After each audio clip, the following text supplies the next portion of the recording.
everybody, it's me, GhostCritic, with another question of the week to pose to you all out there. And this week's question, I'm kind of a little bit behind the times in answering this. I've only just seen like a link to all this that I'm going to ask you in a second. But back in May, Marvel asked its readers to pick out kind of iconic storylines, issues that they could put in their 75th anniversary Omnibus edition, which apparently is going to be this 1,200 page tome, which apparently is coming out around November time. And in July we finally got the list of comics that are going to be in this volume. Now in the description bar below I'm going to put a link to that bleeding cool article, and it lists all the issues and the runs that are going to be contained therein. But my question is to you, what did they miss out? There are some pretty iconic stories and characters within this omnibus edition, but maybe they forgot something, and that is your question. Once you've gone and looked at that link, seen what's actually there, or you may agree with everything that's in there and gone, yes, I'm glad that issue or that run is there. But let me know in the content section below, what did they miss out on? So last week I had a nice selection of questions, some weird ones, some quite grim ones, and some quite convoluted ones, but nevertheless I am here to answer them for you. So we're going to start off with Derek Lucarelli, who asked the question, which Batman do you like better, the Grant Morrison era or the New 52 Batman? Now it might come as some surprise to a lot of you out there that don't necessarily have been here that long, but I didn't really read a lot of Batman in single issues pre the New 52. I have a whole shelf back there of Batman trades which kind of span quite a lot of the kind of Batman years past.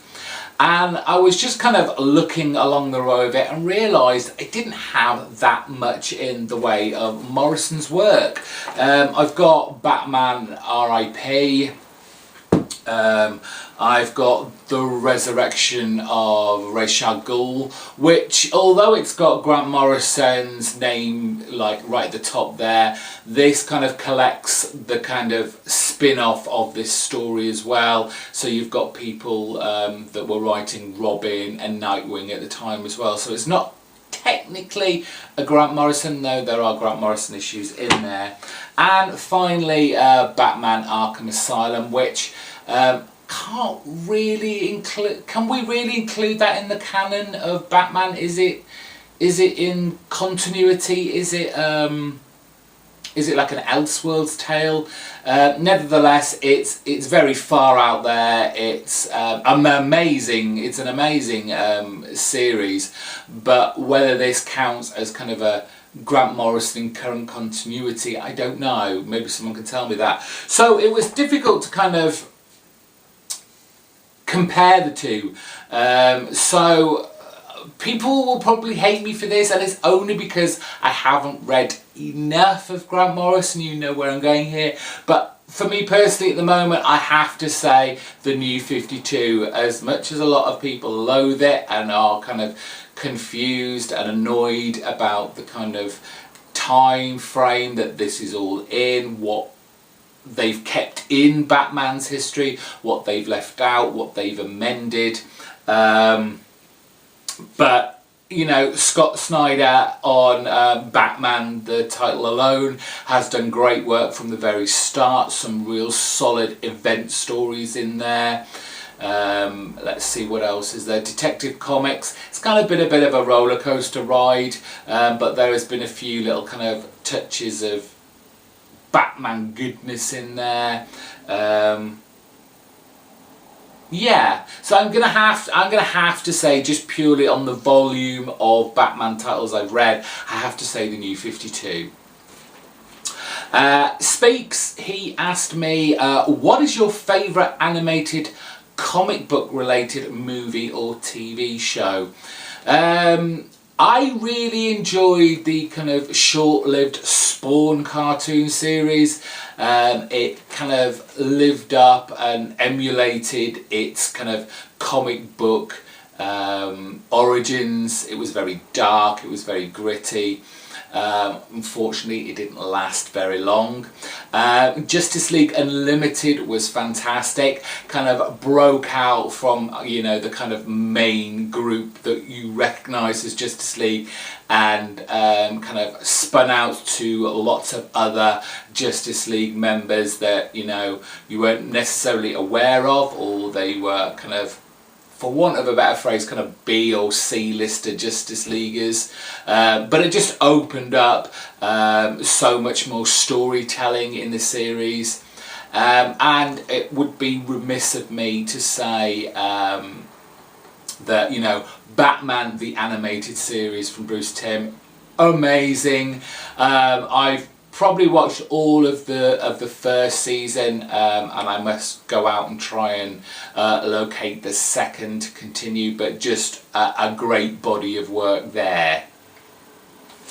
Now here comes Joshua Hayes, good old Bat Josh, who we usually get a Bat related question from, but this time he's swung it 180 degrees and we're over in Marvel Universe. And we're talking the X-Men. Now I've got to say, I had to read this question a couple of times to work out exactly what he wanted, because it's quite long and it's quite detailed, so bear with me. Okay, let's suppose in X-Men there is a villain that controls the minds of other mutants, but with a twist. When they control that mutant and that individual kills another mutant, they absorb their powers. Taking control of the evil mutant, which X-Men would you have take out the other, thus taking on their powers, and why? So he gave an example of Wolverine fighting Magneto, Wolverine winning and having the power to, you know, affect metal and all that kind of stuff that Magneto had. Far too complicated for my little brain at that time, but I understand it now, and I'm going to answer your question in quite kind of a sadistic and perverse way, to be honest, because I'm going to pick the two, probably the two, in my opinion, worst mutants that have ever been created. And there's been lots of them, but these two really, really annoy me. And I'm going to pick Maggot and Jubilee. Now, Maggot is just disgusting from, you know, the get-go. He has these kind of slug worm things that shoot out of his stomach, and that's basically, if I remember rightly, how he ingests food, which, nah. This was like, was it the 90s? Yeah, it's got to be the 90s, hasn't it? And he didn't last very long. I don't remember him being used anymore after his kind of first like appearances, and good, because he was terrible, he really was. And Jubilee I have always disliked. Precocious, annoying little girl who seriously had an identity complex because she changed her name so often through her kind of X-Men career, going from, like, there was Boomer, there was Meltdown, I'm sure there was another one, but I don't like her anyway regardless. So I would actually have Jubilee win over Maggot, just so I can see her with slugs coming out of her abdomen, and hopefully she will not like it at all and kill herself, and then we've got rid of the two worst X-Men characters that have ever been. Let's move on. Larassa, quite a grim question from you, my dear, but I'm here to answer it. If you could plan a murder, Which comic book villain would you ask to help you? My goodness. I suppose it would really depend on what kind of murder I'd want to do. Am I talking like an individual person? Am I talking like a group of people? I kind of went for the individual person, and I guess the only person that I can be assured that they will accomplish the kill shot is Deadshot. Yes, the kind of assassin guy, no real superpowers to speak of, but he, if I remember rightly, he's never missed a shot.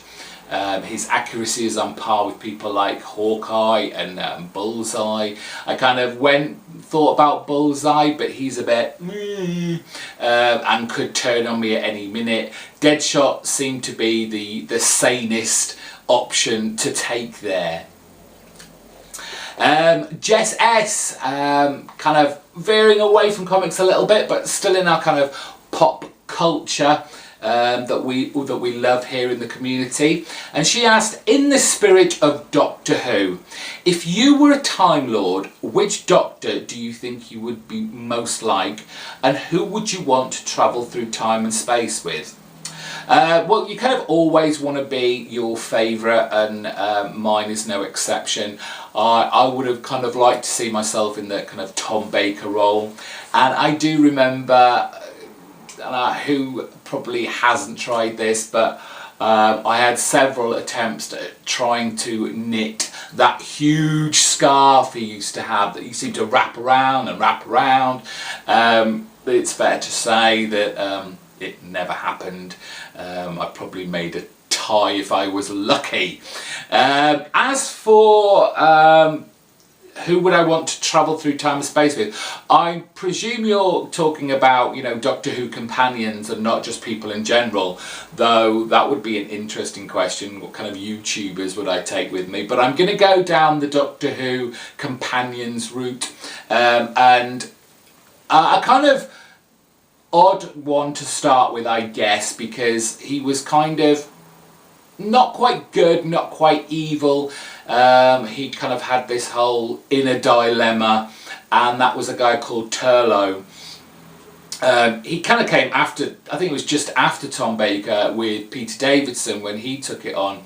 But I really enjoyed his character, although he was kind of quite cowardly at times. He knew a lot about the TARDIS, he knew how to work it, and schematics and all that kind of thing.